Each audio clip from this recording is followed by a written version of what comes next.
I'm a little bit early. Slightly early there. Ah well. Right, welcome to the Insomnia Festival. Are we enjoying our Saturdays? Are we enjoying our Saturdays? Really, come on! People on the bus, let me hear you! Not bad, not bad. Production crew, let me hear you. Yeah. Right, okay, so we're going to be chatting to the team from Jagex on this stage, talking about two of their really exciting titles, Block and Load and RuneScape Chronicle. I don't know if any of you guys have seen them in the expo hall next door. Anybody had the chance to play either of those two games? Okay, well, we've had some really nice feedback.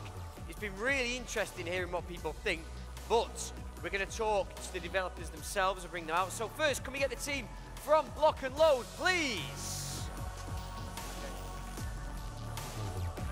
Round of applause. We've got some hats. Ooh, cables. What are these? Swag, free goodies. Swag, yeah, who wants swag? Yeah! What have we got? Beanies and bags. Swag bags. I've got a bit of everything in there. Nice, right. Well, I guess come forward if you'd like some free stuff. Oh!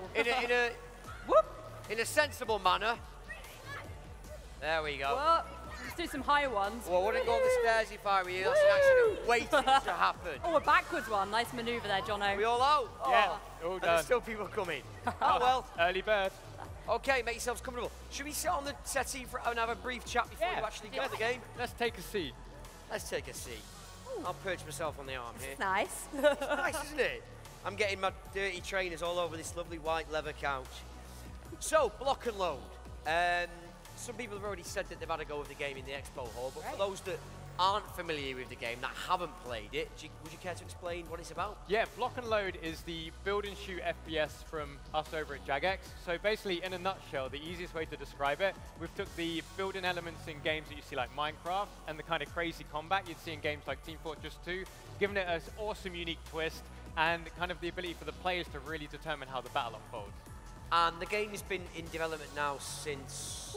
It went out in beta into December. Yeah. So we've been in beta ever since, and not long now to go. I was going to ask, actually, have we got a release date? Oh yes, we have drum roll.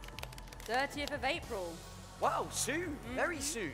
Yeah. Oh, that's really exciting, because we've had Block and Load at Insomnia twice now, is it? Oh, well, we announced at I-53.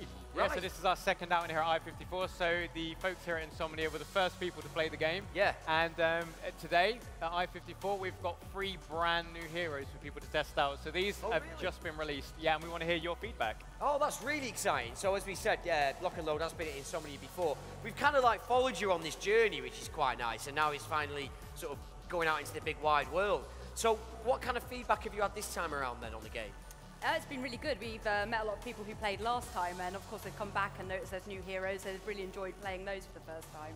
So it's been really, really good so far. Yeah, I mean, a big thing I've noticed about the gamers here at Insomnia is you guys really like blowing things up. You know, and you like ninjas. If you're not playing the ninja, you're blowing everything up and making it look like a right mess.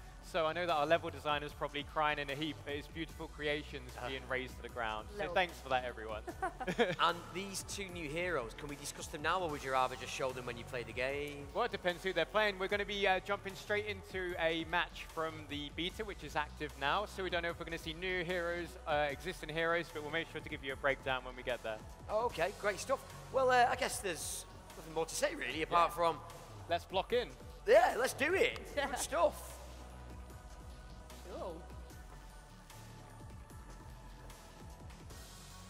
Right, so while you sign into the browser. Here we go. Just give my colleague a massage. Sure. So put your hands up if you've played Block and Load before, either at Insomnia or at home, on the beta. Yeah, we love you. Yeah, quite a few. Okay. And you all have your favourite heroes, I'm guessing, because there's a really nice selection as well. And they cater for all types of gamer, which is really cool. Be interesting to see which ones we get today. I'm really interested to see these 2 new ones, though. Yeah, well, we've got an interesting mix in the new ones. We've actually got 3 brand new ones, so we do have the extra on as well. We've got a classic boxer character. Right. So if you like a bit of Marquis of Queensberry rules, we've got our lady astronaut who can call in orbital strikes. Nice. And we've also got a genie who can cast spells and take over enemy blocks and buildings. Right, cool. They're all pretty terrifying. I like the sound of the airstrike. I love an airstrike. Oh yeah, especially when it's a massive blue laser of death. That just the cherry on the cake. A massive blue laser. Is that the official name? No, it's just orbital strike, but we like to give it our pet names. Yeah, of course, of course. Why not? So which map are we going for? Do we know? Mountain Express, it looks like. Mountain Classic. Express. Yes. Can you guys see this on the screen yet? Yeah. Okay.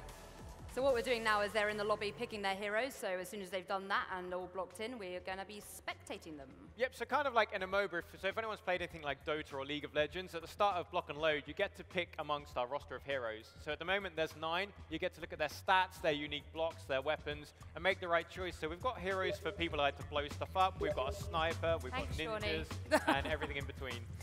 Yeah. Yeah, as I said before, you cater for every type of gameplay, really, don't you? There's a lovely selection of characters. Here we go, so we're just going to jump in and Stop see what talking to action's me. getting up to.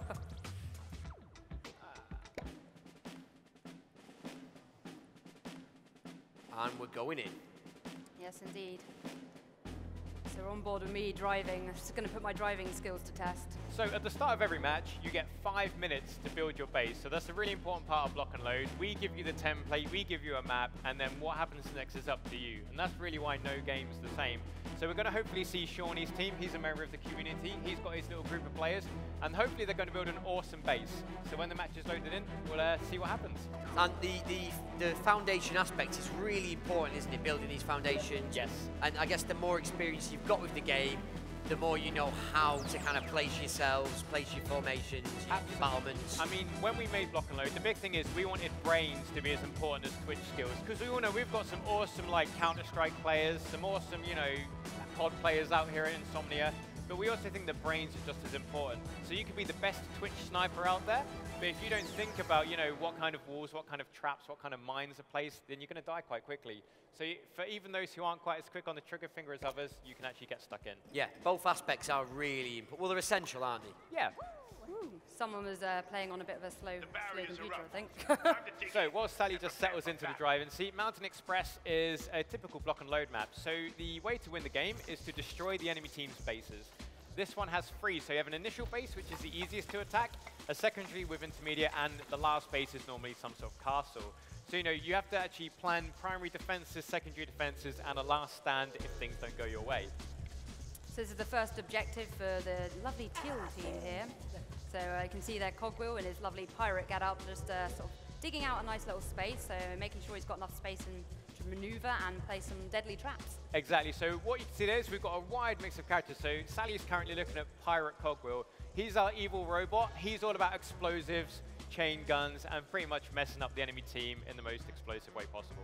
We've got a great mix of Jagex staff and actual players in here, looks like. Yep. So of course we do like to keep our players in our community in touch with the game as possible, and feedback's really, really important because, you know, you're all gamers, and you, as we know, gamers make the best games. So by listening to you guys, we can do the right thing.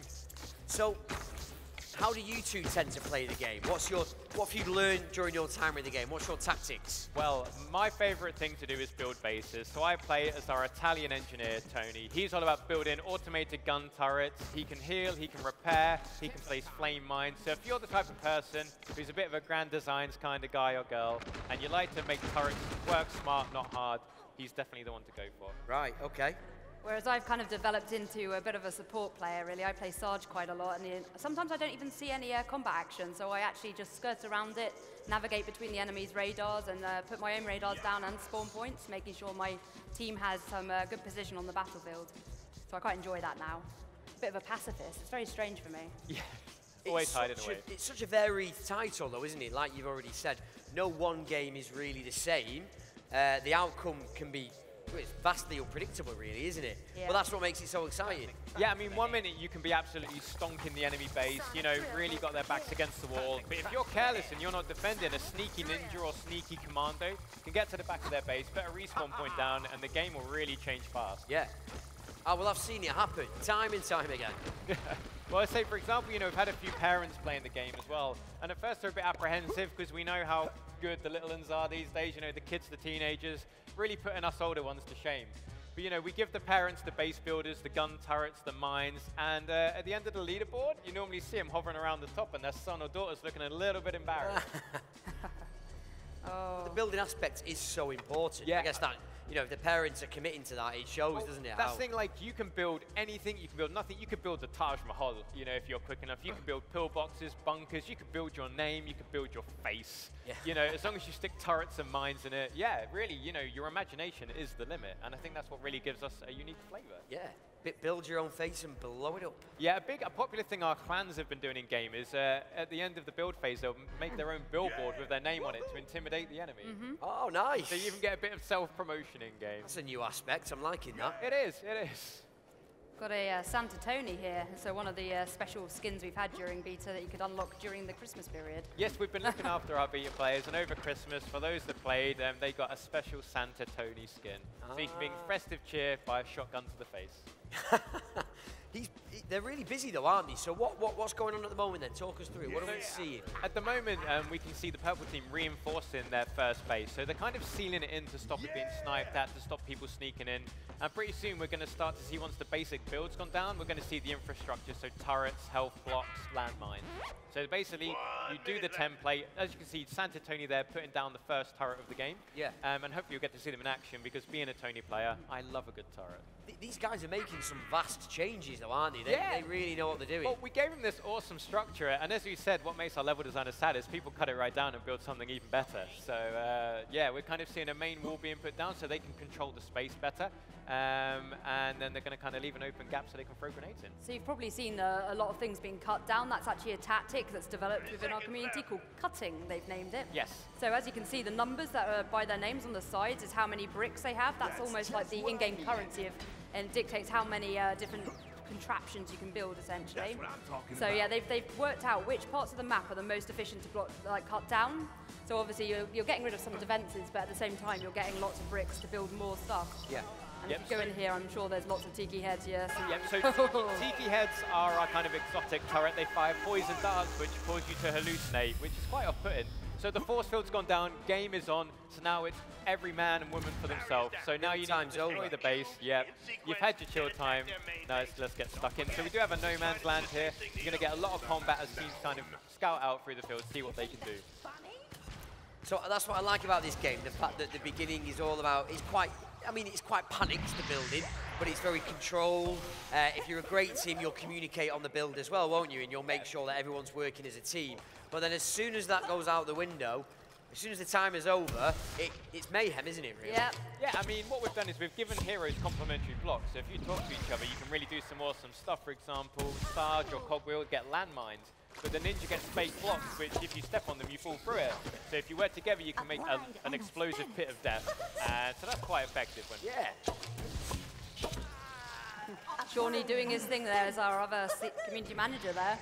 Yeah, not taking the most obvious route to the first objective, which is marked here by the purple light from the sky. That's the thing. If there isn't a path, why not make one? If there's a wall, blow a hole through it. If you want to make a bridge, build it. I know what's coming up right here. Do you want to talk a little bit about this new tactic? We recently added gravity into the game. So in Minecraft, as you know, if you cut up a mountain, it won't fall down. On Block and Load, we've changed that. So you can literally rain death from the sky. Nice. Shawnee's made himself a kind of like a Blue Peter airstrike.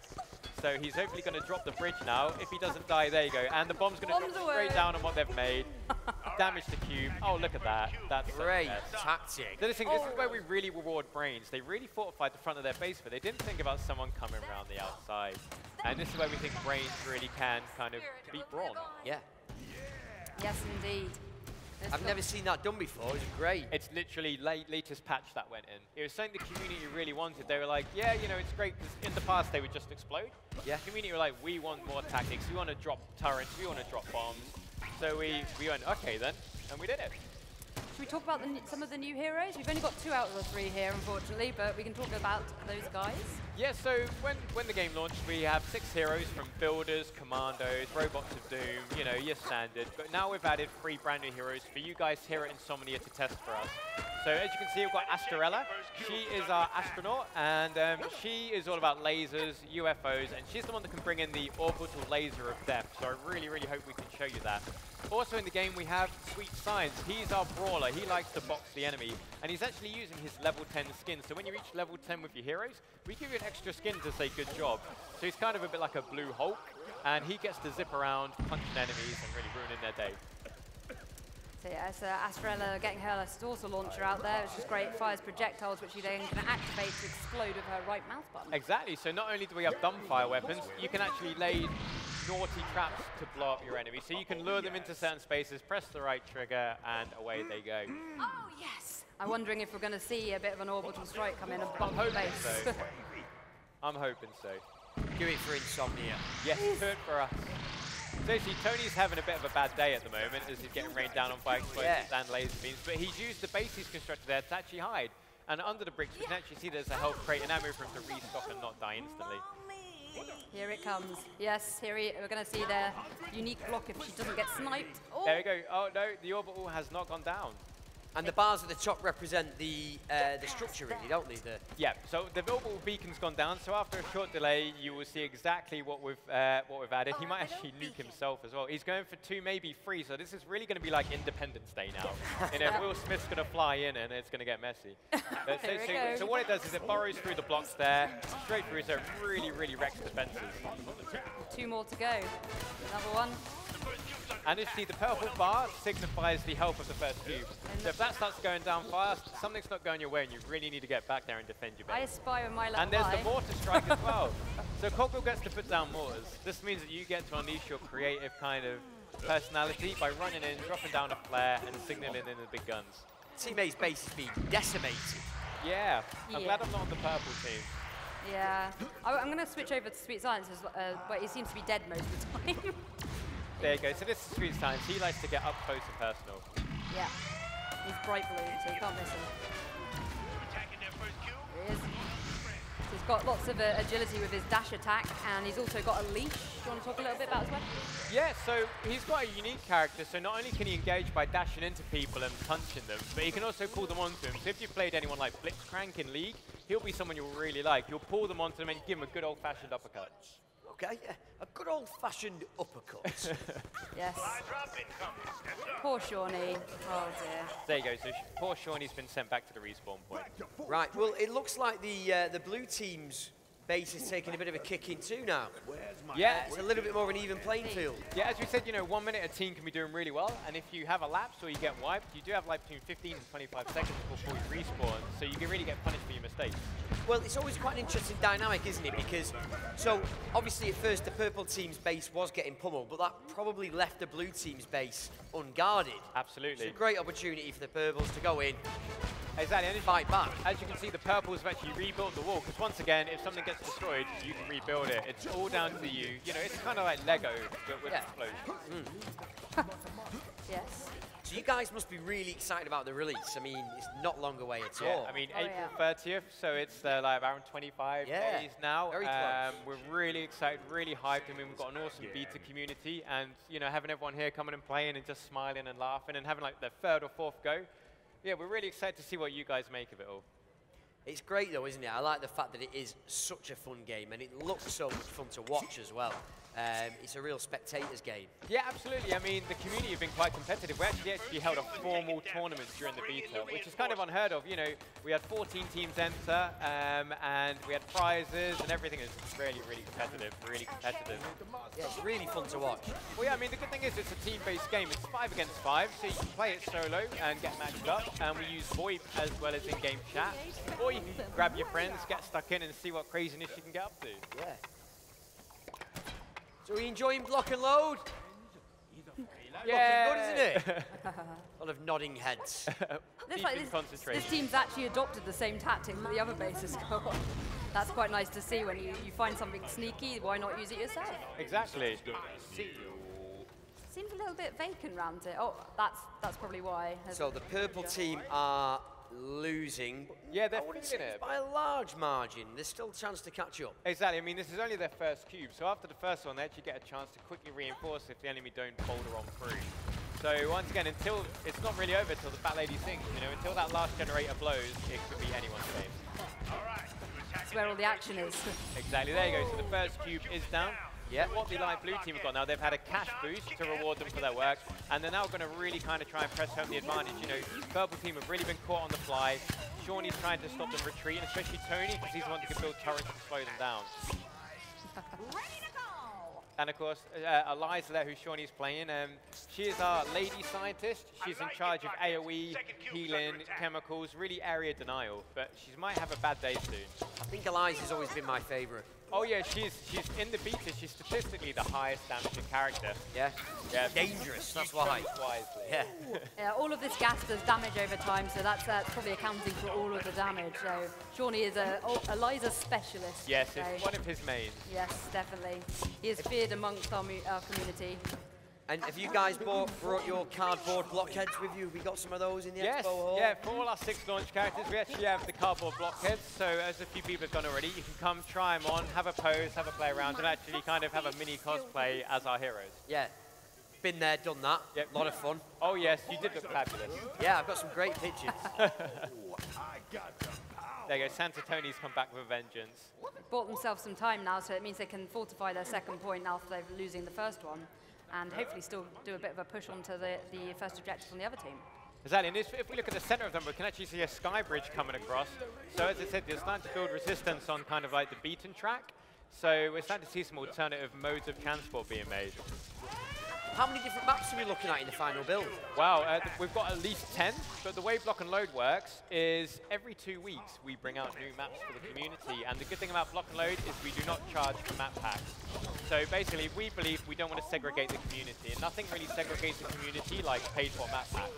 So, you know, we've got 2 hard-working level designers who pump out new maps, and every 2 weeks we bring in the new maps and actually take out the 2 least popular.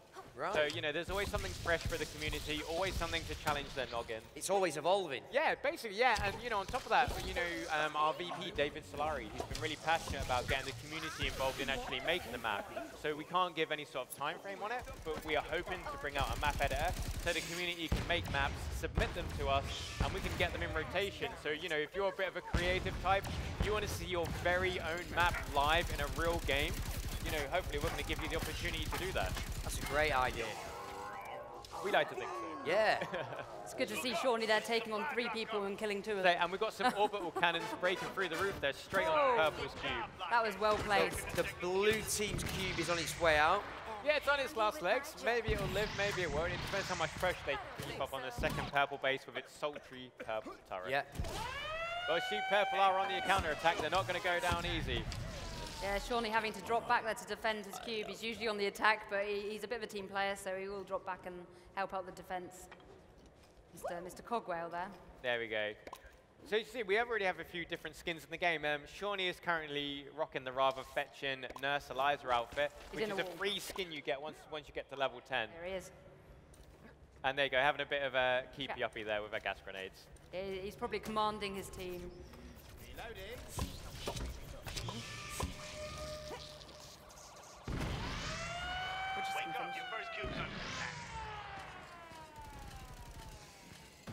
So as you can see, Cogwell there thinking he's a bird when in fact he's a robot, and smacking straight into the floor. So we do punish you with gravity if you decide to try and like jump from a high height. So you're not quite immune to the forces of nature in this game. Yes, indeed. So do you guys have particular favourites? Sally, who's Favourite your maps, favourite? favourite heroes? I have a few. I like OPR Ninja. I like the agility and the speed that he plays at, and I like Sarge. So yeah, bit of a different end of the spectrums, but that's what I like about Rock and Load. It's like you can like very different heroes for different days, different moods. Yeah, it depends how you're feeling. But as I said, my favourite thing about watching people play the game, you know, you can tell who the Minecraft players are. They build the best bases, they build the coolest traps, And you can see, of course, who the FPS players are, because they're the ones wrecking everyone in the meantime. And essentially, you want a team that consists of both, really, don't you? Yeah, I mean, it'd be interesting to see a team of Brains go up against a team of Twitches. Yeah. You know, but yeah, if you have a healthy mix, you tend to work out well. And when it comes to the 10 different maps then, Yes. How do they vary? Obviously, in style they're different. Yes. Do you tend to get different types of matches depending on which maps you use? Well, at the moment we've got the signature game mode, which is our attack and defend, and they range from large 3-base maps to 1-base maps and 2-base maps. So if you come and play Block and Load with us today, you'll be playing our take on base race. It's quite a small map. It's not intimidating. There's 2 bases. It's like a glorified rectangle with a few obstacles in. So it really encourages you guys and girls to engage your creative juices and make an awesome base. So yeah, we got some of them are like templates and canvases for you to create, and some more like this. We're kind of giving you the playground for you to turn into a deadly weapon. Sure. Those deadly saucers floating There we go, waiting to detonate. Boom. There we go, and then we've got Nigel. Nigel wearing his schoolboy outfit there with his plastic toy guns that we may have seen ourselves as youngsters. So he's our resident marksman, he's your sniper. So for all those who think they can quick scope, no scope, drop shot, he's the guy you want to try. And of course, he's an English gentleman, because as we know, us Brits make the best snipers. And his name's Nigel. Exactly. He's got a fantastic moustache as well. Yeah. It's a beauty. Cool. Oh, it's a bit messy over there, a bit Yeah, gassy. it's getting really scrappy now. Yeah, doing a good job at scramble defense on the second point, which you quite often see. You know, you lose your first one, you kind of double your efforts on your second point. You know, you can always rely on Sean to be in some sort of fight. So as you can see here, the light blues really kind of like consolidating their defenses. You know, after an early lead on purple, they're starting to feel the pain. Actually, there, Nigel does like a good grumble when he dies. Your second cube's taking damage. You better get in there. So we I had love the sound bites. Yeah. they're rather humorous. And of course, what we've actually done is with the special skins you can unlock, they actually have their unique voiceovers as well. So not only do you look different, you get a little bit of different chatter as well to kind of give you a bit more personality when you're playing the game. Yeah. Second cube is under attack. See. So where are we at now then? So at the moment, Both teams are 1 cube down. we're probably just over midway through the game. Both teams are 1 cube down. The Teal team are kind of on the back foot, and I'm having a sneaky peek at their last space, and it doesn't look fortified. So if they're not careful, they're really gonna feel it. Seems like a pretty even game so far, though. Yeah, it's not a steamroll, put it that way. It's what we'd expect from these two teams. To say they're quite experienced players that are playing on the purple team. They're actually some of the team that was second in our tournament. Yeah, so we did our European tournament. These guys were runners-up, and for a very good reason. Supply drop incoming. Heads up. Oh, so yeah, Light Blue are really feeling this. Here comes the blockbuster. So the Blockbuster. Blockbuster's an interesting one for anyone, once again, that's played a MOBA. You always get to that point where you need something to push your team over the edge. And in League, it's someone like Baron, and everyone knows what Baron Nashor is and the buff you get. So we've got the Blockbuster. If you manage to destroy it and capture it, your whole team gets a damage boost, they get a health boost. They can really, really ruin the enemy's day. But of course, if you do manage to kill them, they lose that buff. So this is kind of a way to stop turtling, because we have seen teams will build the most fantastic bases and go, I'm happy here. Yeah. Why should I leave? Yeah. So this is kind of a little incentive to make sure that you get the winning point. We'll watch how fast they'll be able to take this cube down if they start attacking it. Oh, that's literally melting. And there's a big barrel of TNT going down as well. So not only do you get custom skins for your heroes, you get custom skins for your brick blocks, your bombs, your C4, and everything in between. I like it, That second purple cube is getting decimated. You can see Shawnee there as Eliza And running in onto the 3 final. seconds, 2 seconds, 1, kaboom. That's done. And so not only did he take out himself, he took the cube. Now the odds have tipped a little bit more in the blue team's favour. The purple team were actually falling back to defend, but the blue team are also lost their second cube. So what they're going to do is try and take the high ground. On the last base, taking the high ground, setting up shop with respawns and health and ammo is a really, really strong play. So Shawnee here playing Ring of Roses, just procced his heal special. Every hero has a special move. Eliza's is an OAE heal. Ooh, not quite managing to do an epic clutch there. Ooh, come on. Where's the rest of the team though? We want them to be swamping in at this point. What are they up to? Dropping back. think we've got. There we go. There we go. Our resident space lady. Oh, so she's going for the underground approach. So what we're going to see here is one of the tactics you can employ as Astarella. So she has the orbital strike beacon, but you don't have to have contact with the sky to activate it. You can borrow like a cheeky mole right under their base, pop it down, and before they know it, they're getting lasered and they have no idea where from. And what the Tiz team have done is they actually cut down their veranda, which would have protected them from such a thing. They've done that to get the resources at the start. But it also means they're defensively weaker. So you do have these tactical choices at the start of the game. But of course, they're making a little stairway up there to try and counter any such thing. But such choices at the start of the game, they still really depend on what the other team end up doing, don't they? You can, with the best bully in the world, you know, like you said, you can build up your defences, but you still got no idea how the other team's going to approach it. It's really like a game of chess. You'll go left, they'll go right, you'll shoot them, they'll throw a grenade at you. You know, it's really about adapting to the situation. There's not one tactic. There's not a cookie-cutter tactic. But that's what keeps it exciting. Yeah, absolutely, absolutely. You know, you can never predict what the enemy will do. As you said, there's going to be lots of lasers coming down from the sky now. Oh, they're hunting her down though. So that's raining down havoc on top of the base, opening it right up again. I have a feeling there might be a Shawnee up here. There you go. So there's really a lot of explosions going on up here. And there's another laser. Careful there. Wow. Oh, there you go. He's put the shield there. So Shawnee's going to drop some bombs away from Shawnee. Of course, he is one shot. So if he is killed, it's going to be a waste of a lot of resources. Big bombs being the most expensive item in the game at 1,200 resources. Because, of course, much like real life, nothing comes for free in Block and Load. You've got to mine the resources. So when you're not fighting, you have to balance mining resources so you can actually engage more blocks. So maybe if you were to be a successful team, it might be a good idea to have one player who's just mining the map, basically. Yeah, you know, gathering as many if you've resources got someone farming the map or Yeah. picking up the supply crates, that's definitely sounds like a viable tactic. So the purple team really on the back foot. I mean, really valiant fight, keeping looking Teal good on for their those toes. guys. So there's Shawnee's stairway to victory. Once again, another turret's gone down. These are great for area denial and kind of babysitting areas for you. I think we're going to call it to 20 minutes, so let Chronicle come onto the stage. But I'm thinking that maybe the blue team have got this one. Yeah, we'll give this one to the Till team. As soon as we start to wrap up, thank you for coming and seeing Block and Load. You can come and play the game. You can come pick up some swag, come and have a laugh with us over in the main hall. So, you know, come say hi, come block in, and yeah, we look forward to seeing you all. Yeah, definitely. So we'll just leave them there, I think. Yes, leave them to it. So shut it down. Can we get a huge round of applause, please, for the Block and Load guys? Thank you. You're all awesome. You look great. Woo. Really fun game. If you get the chance before you go home today, pop next door, have a go of it. I guarantee you'll have a blast. It's great fun. Thank you. Thanks a lot, guys. Cheers. Have a good one. Thank you. So, time for part 2 now of our Jagex experience on the main stage. Please, can we have the guys from RuneScape Chronicle? Hello, round of applause. Neil and Jim, if you want to take a seat on the couch. There's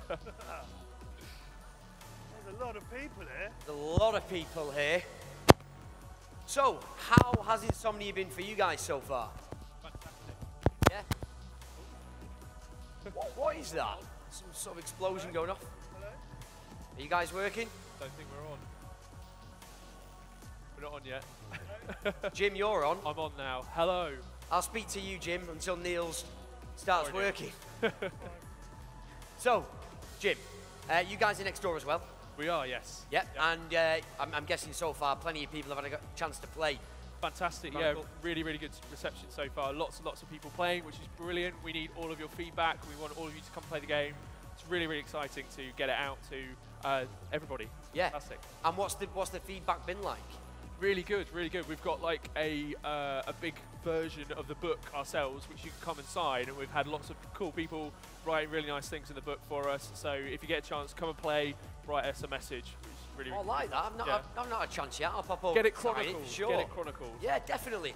And for those that don't know, who might not have had a chance to go next door and play on the game, would you want to explain what it's about exactly? Yeah, absolutely. So it's a brand new collectible card game from the RuneScape brand and from the RuneScape team.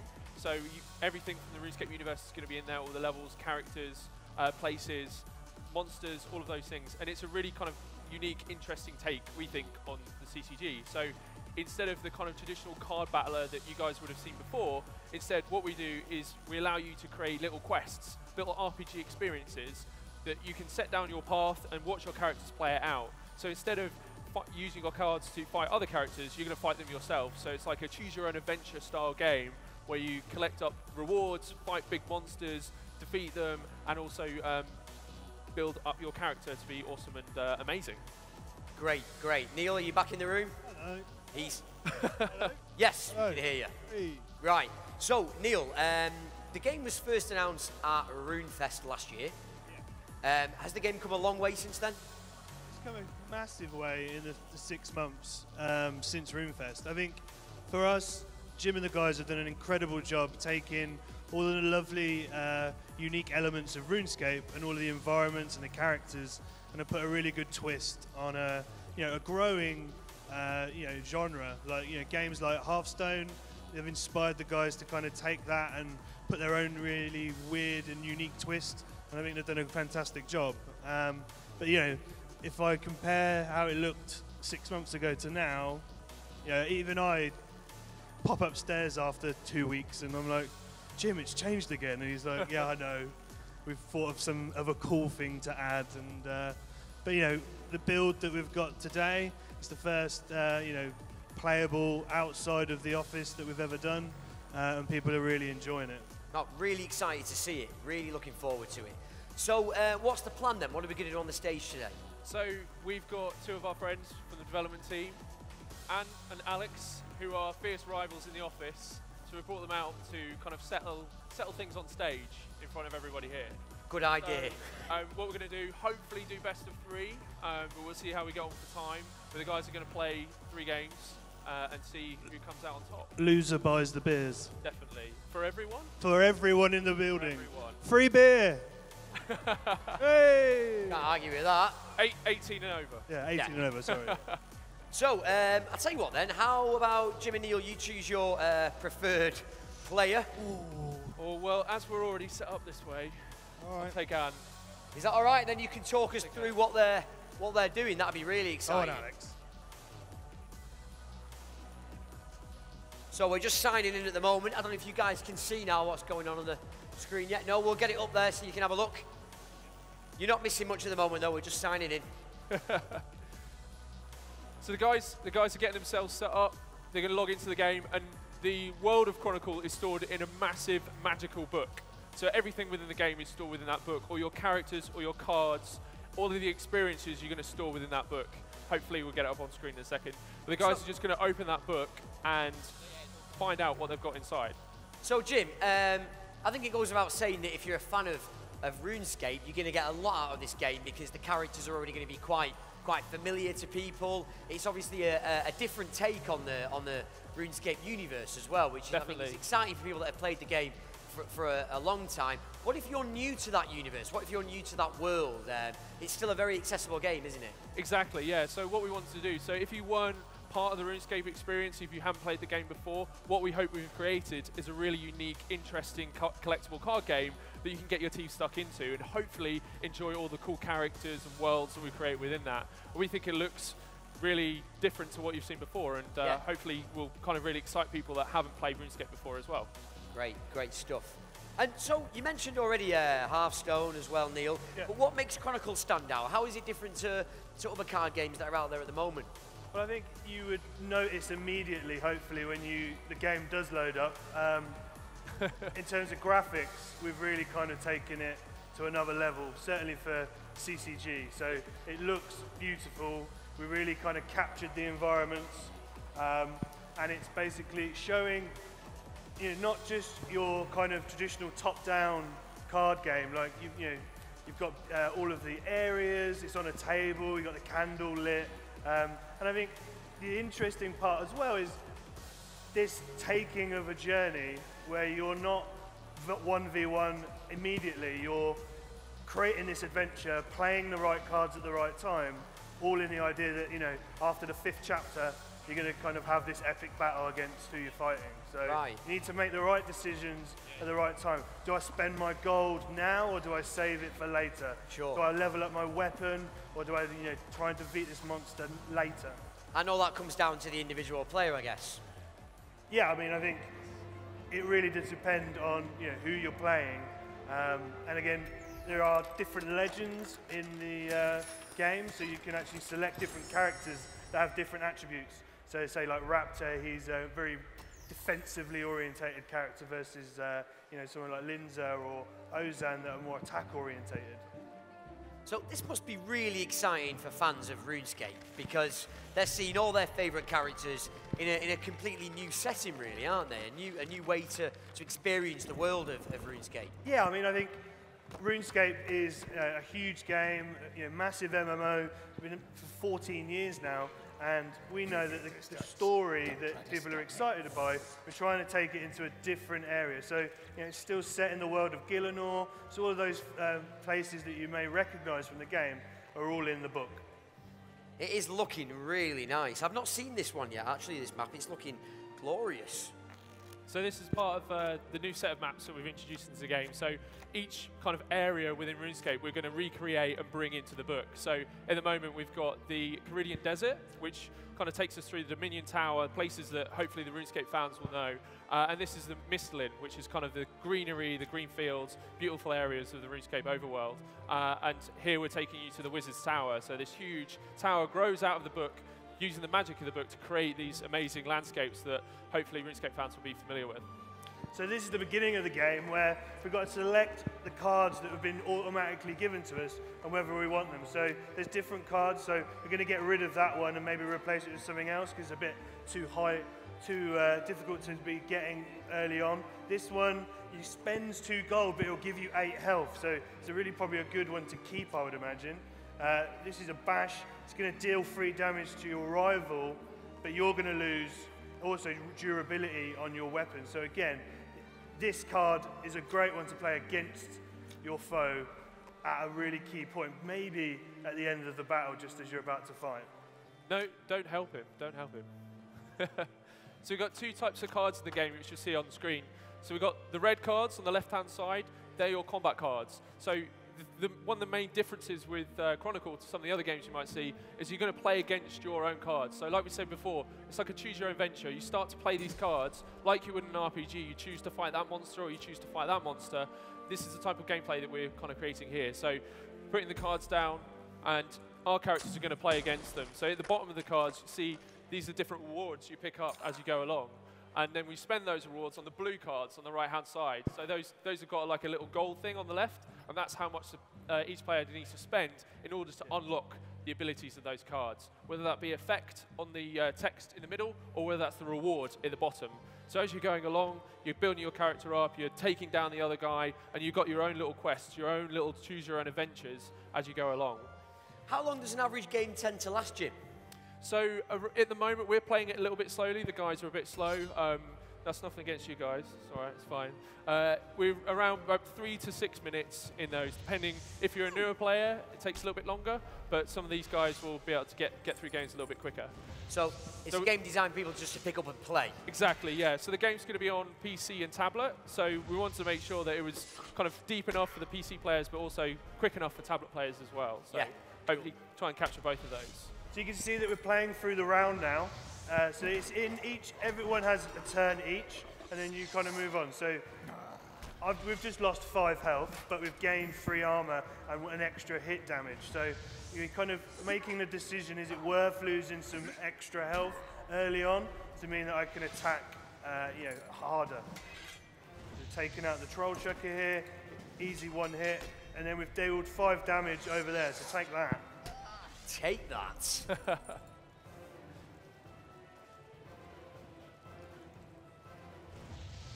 So you'll notice that this is the Wizard's Tower, which is quite a well-known monument in RuneScape. So again, as we said earlier, the players, if you've played RuneScape before, you're going to love this because you're going to be visiting those places that you've been playing in the MMO for such a long time. But it doesn't really matter if you've not played RuneScape before, you're still going to really enjoy this and pick it up. It's gorgeous looking. Oh, sorry. As the Say players, it looks gorgeous. fantastic. Yeah. At the end of each round, the game kind of surmises what you've been up to. So we're writing like a little narrative as we go through the game. So people are kind of chronicling their adventure, and that's all dynamically generated based on what people have played in the preceding rounds. So as you go through, you're kind of writing this story of you and your opponent, which is really interesting.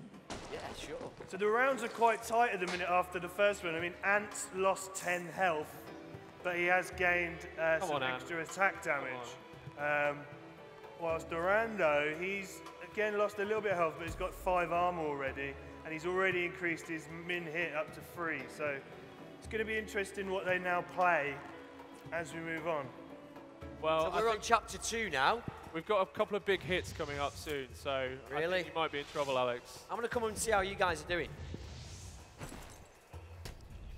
So Ant started off by just buffing his health up a little bit there, getting some more health back, and then he's going to go on to start dealing direct damage. So as you're going along, you're going to be encountering cards that you need to take down in order to send over different pieces of damage and special effects to hurt your opponent along the way. So Durando's just played, cost him 2 gold, but what he's done is he's reduced the health of the next guy he's going to fight. So this Ice Nihal, which is quite a hard thing to hit, now has only got a lot of less health. So he's not going to be able to hit us. So we're going to be able to take it down a lot easier. Nice. And when it comes to the cards, are people able to build their own personal decks? Absolutely, yeah. So in the moment, we just want to jump into the game, and so we're using the basic deck. So when you come into it, you get a nice, easy start into the game. But outside of what you see here is another 200 cards waiting. 200? Wow. At the moment, Yeah. because we're only still in the alpha stages, but we'll be adding to that as we continue moving forward.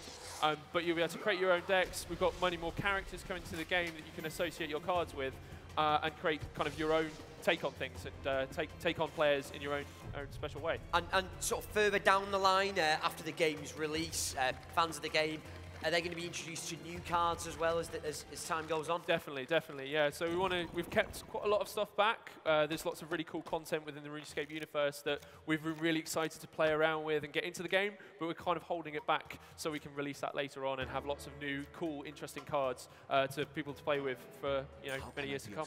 Yeah. Friend of Al-Kharid. So Now around chapter 3, we're not looking great, but we have got quite a lot of armor, so it'll be interesting to see if Ant tries to nuke our armor, but hopefully he's not got the cards to do so. I don't know. He's looking about really coy, like he is going to do Yeah. something. Well, I don't want to I'm get a too little much bit away, but nervous. he's feeling confident, I think. So we've just destroyed our weapon, as we haven't got one. We actually just have gained 3 gold. So, Every cloud. every cloud. You start to see the different kind of play styles in the characters there. So like Durando is using the Raptor. The Raptor's big focus is on armor. So he's going to collect up lots of armor and start to use that against his opponent. So he just picked up 8 health, so screw you. So you can also see that we're trying to buff our weapon there, but Ant's made a terrible mistake in not picking one up or losing it too early. And has now wasted some amazing cards. So I think Alex should have the upper hand now. And what platforms are we talking? You mentioned PC and tablet. PC and tablet, yeah. Right. So PC and tablet for our main target Yeah. market. So the main thing we're pushing forward now, as you can see, playing on PC, but we're going to make some changes to bring the game to tablet as well. Right. So we're into round 4 now. The game's capped out at 5 rounds at the moment. can I be of And service? what the players do Friend is of they want to take each other down before they get to that 5th round. Because at the 5th round, on the last slot, they're going to battle it out to the death. Has anybody in our audience had a chance to play Chronicle next door?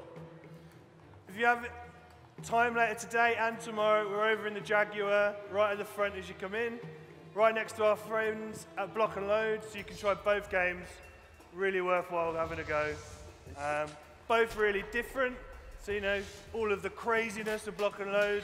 This is a nice, kind of more casual, laid-back strategy for the, More considered play. the thinking man. Yes, of course. So where are we at now then?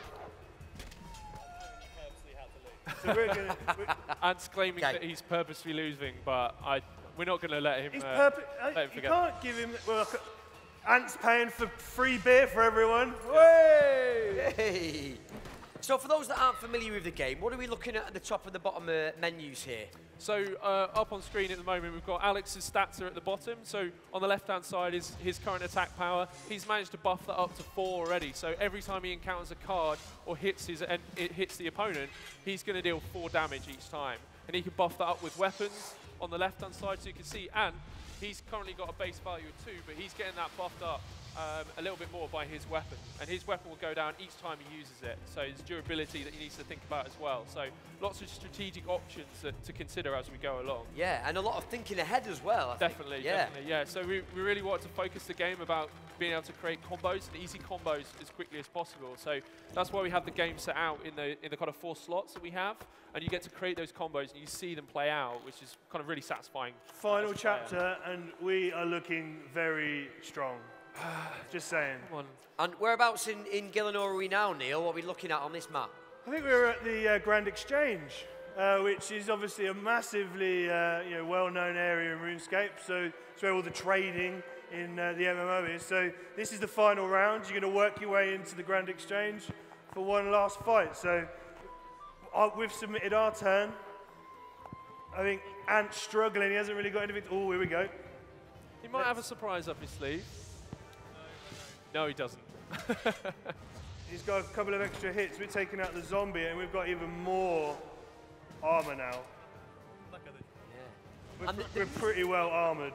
The music that we can hear in the game, are these going to be tunes that fans